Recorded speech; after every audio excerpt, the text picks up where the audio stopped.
Hello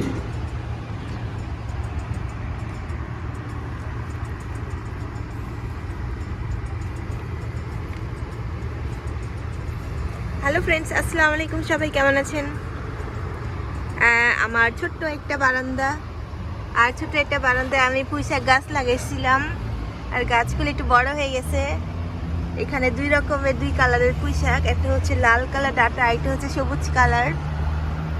দুই রকমের চারা বিচি লাগিয়েছিলাম, এগুলো একটু বড় হয়েছে। তো আজকে এখান থেকে শাক তুলবো এবং রান্না করব ভাবছি। দেখেন পাতাগুলো মাশাআল্লাহ বড় বড় হয়েছে।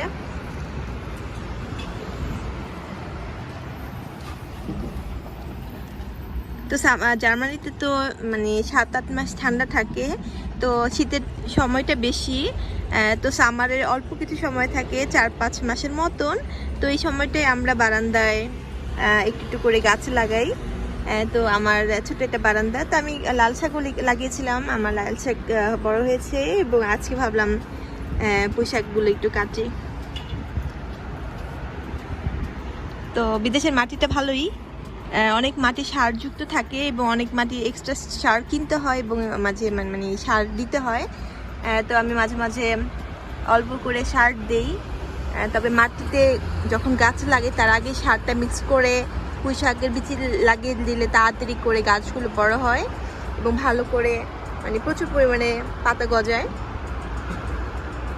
তো আই হোপ আমার এই ছোটো বারান্দার পুঁই শাকের গাছগুলো দেখে আপনাদের ভালো লাগছে। তো আবার আসবো অন্য কোনো আমার গাছের ভিডিও নিয়ে। তো ফ্রেন্ডস, আপনারা ভালো থাকবেন। সবাইকে আল্লাহ হাফেজ, আমার জন্য দোয়া করবেন। তো tata, bye bye. Fardina, bye bye.